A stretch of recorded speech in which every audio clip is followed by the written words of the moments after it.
Welcome back to round 3. This is our opponent up the top. He's got a live wire lash. He's got a precursor golem, but we've got plenty of stuff to do with that. Just gotta make sure we have one in hand.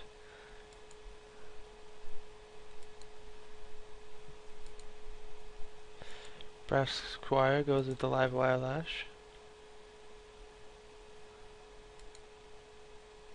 Ooh, actually, is it?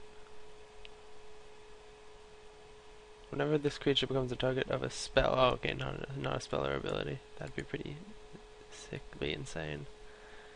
I guess that's just an infinite loop with equipping itself. Does that make sense?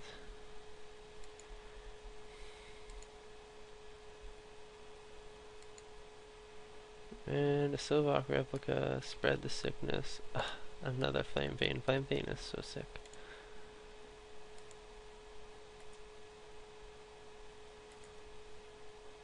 A Dark Steel Plate.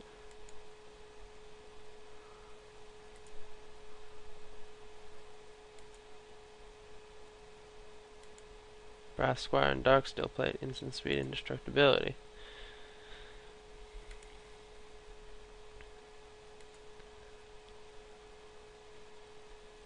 Alright. This hand seems decent against anything, so we're gonna keep it.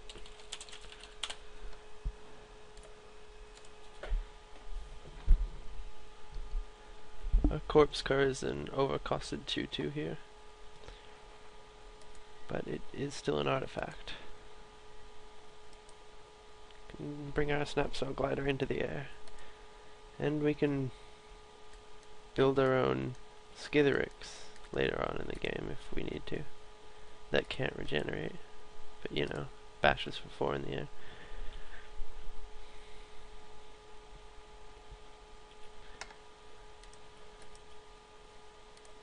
There's our Skin Render. We haven't seen him yet. Would have been good last game, although we probably still would have lost. Dark Steel Plate. It's only 2 to equip. Nope, there is the Skitherix. So the Corpse Cur probably not coming down. Skitherix is a good answer. Actually, Corpse Cur as well as Skitherix are both good answers to Dark Steel Plate. Just came to my attention. Corpse Cur being for only one creature an answer, because he's likely going to trade with whatever creature that is. Ooh, baby. I love me some value.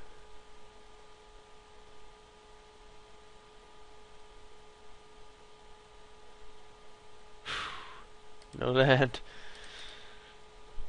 Wouldn't want anything ruining this value.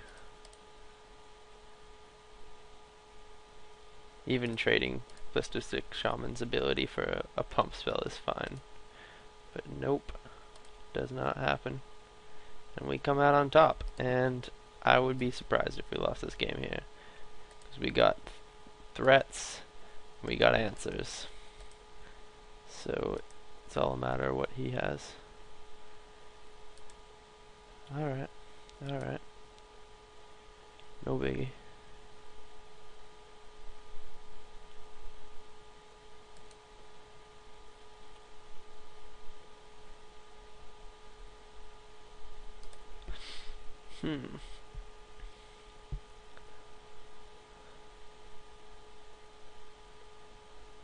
If we play Skin Render, then we end up far, far behind. We have to kill our own Ballistic Shaman. Doesn't seem good. If we play Skin Wing, it dies to the Silvark replica.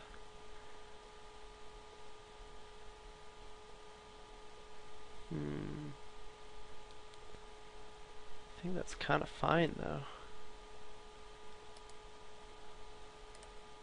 This isn't our road to victory, and this will get the replica out of there.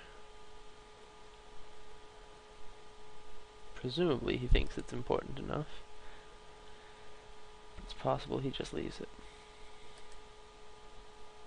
Especially considering I know that he's got this here, so I'm not going to be playing my best artifact. In fact, I did, but that's his thinking.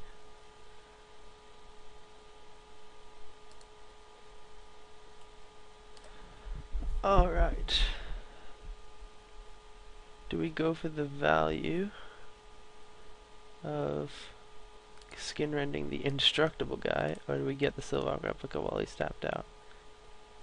And I've got to say, while I love wasting his equip mana, I don't love it that much that I would let him get a free card out of Silvark replica. So what I'm gonna do is, oh man, we could do both if skin render was an artifact, but it's not. So we're just gonna be attacking for 2.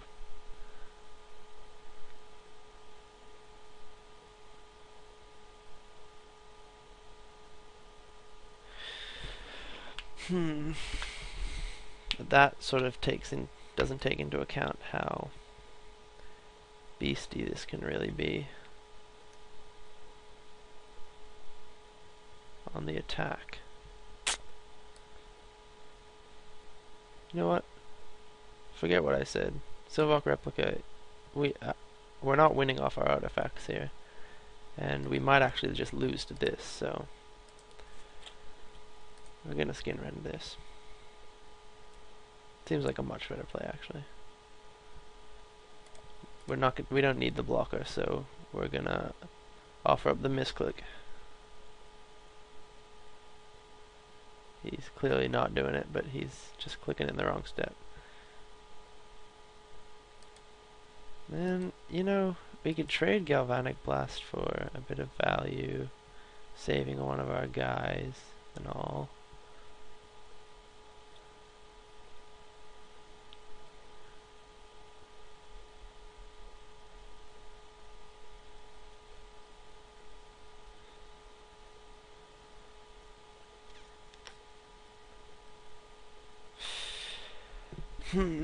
I guess Galvanic Blast isn't getting all that much better, so saving our Skin Wing seems pretty good. With this Dark Steel Plate running around, damage is not all that important.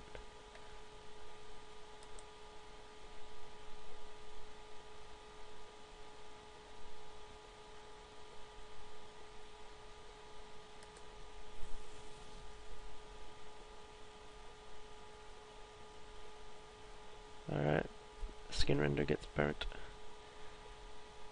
And we are swinging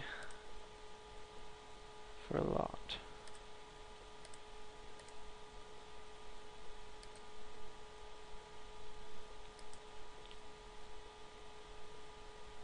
He's in trouble on multiple fronts. This damage is getting pretty high, and this will be lethal in 2 turns.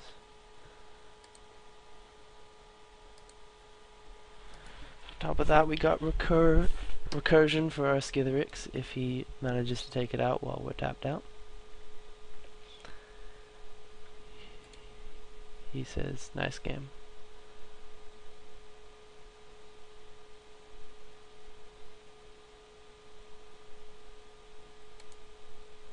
But isn't really doing anything. And then concedes.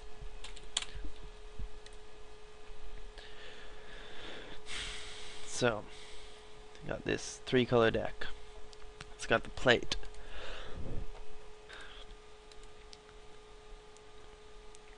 That makes Infect Guys a little more useful.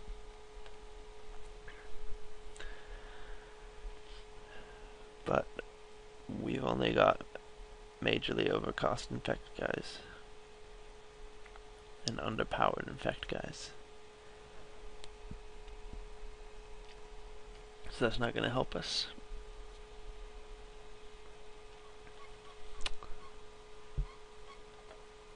He is playing Forests if we want to get in there with Koth's Courier.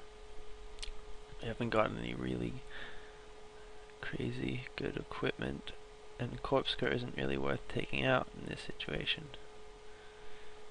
All these cards are decent. I suppose actually it's almost strictly better than Snapsail Glider, so we'll do that.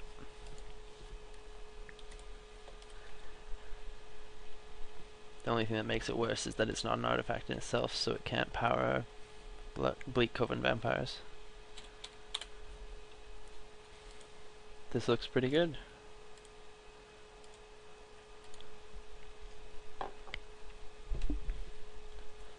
Turn 1 forest.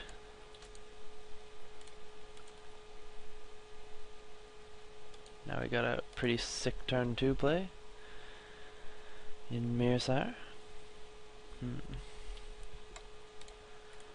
And if he happens to be mana screwed on 2 lands, then we've got a shadow for his Iron Mirror. If that's not the case,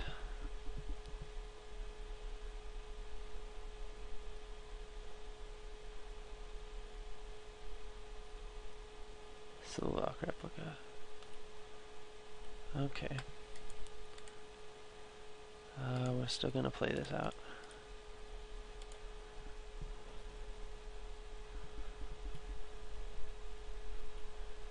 We might be able to catch him with his green down with our skin render here.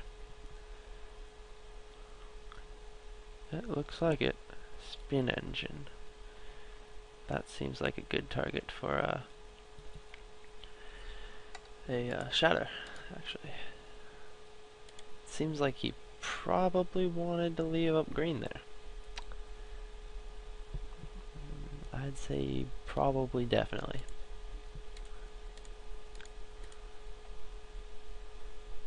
I'm not going to trade my Moriok replica, but Mirrodin is clearly a decent trade.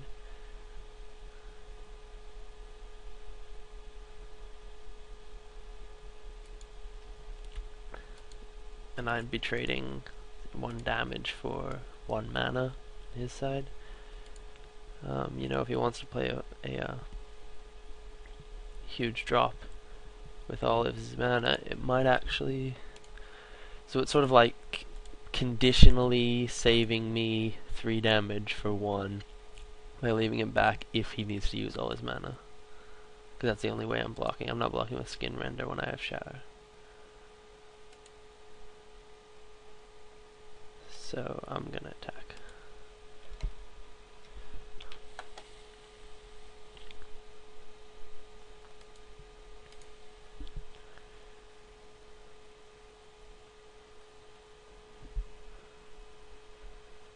Got a pretty good line of plays coming up. Can draw some cards. Got a Shatter. Spread the sickness for any really big threats. Let's see how important he thinks this spin engine is. So sick, he says. I'm not sure what he's referring to. Him not leaving up green, or what? Well, he thinks it's important enough that he doesn't want to trade with a Skin Render, but he's happy to trade with a replica. I will oblige him to neither. We'll instead hold up Shatter and draw some cards. 1, 2, 3, 4, 5. We're pretty safe here. Those colors. He can have the make 2/1/1 infect guys. Yeah, he just doesn't.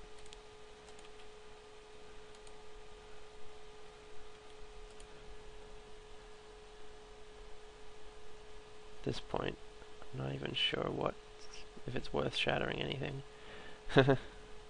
Guess what? Guess what happens to your foil slagworm? Well, now it's certainly worth shattering to get in that damage. I won't be drawing cards.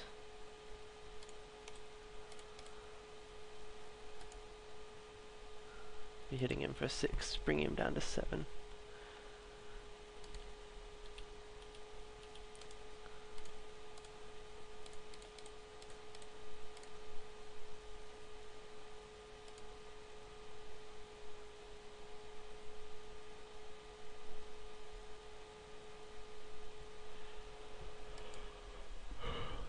I have a feeling he's typing something.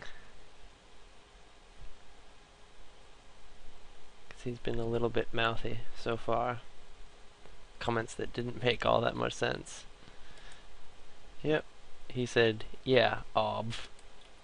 It's obv that I had a removal spell. Sure. Good decks do play them. Suppose that is obv.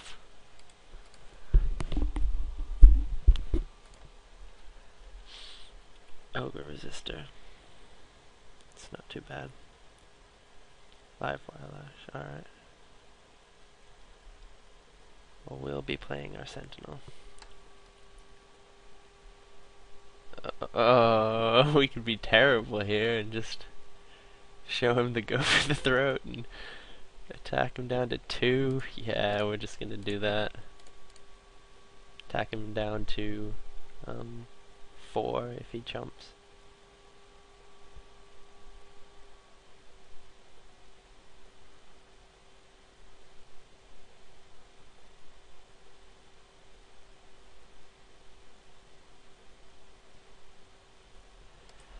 He's definitely typing something now.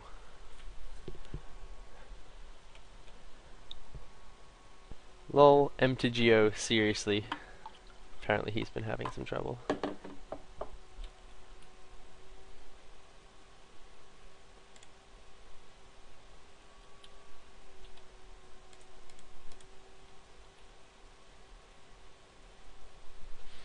He jumps, meaning he hasn't got an answer in hand, clearly. We still got 2 pretty beefy sized threats coming down. Wall of Tangle Cord, not gonna cut it. You can suit him up, but you gotta block the one you can't kill in order to survive. I'm 1 land short of just killing him, so I'll just leave up Darksteel Sentinel. Come in for the cheeky kill. This should be like a Sign in Blood. I should make him be able to lose 2 life. Mortar Pod. He thinks he's got it. He thinks block, block. Sack. Little does he know.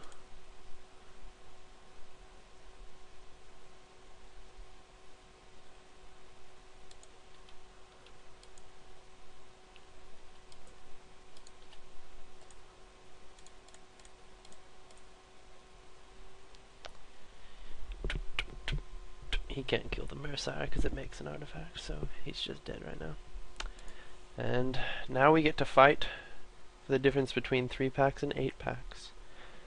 Between a half a loss and a minor profit. So let's hope for a good round 4.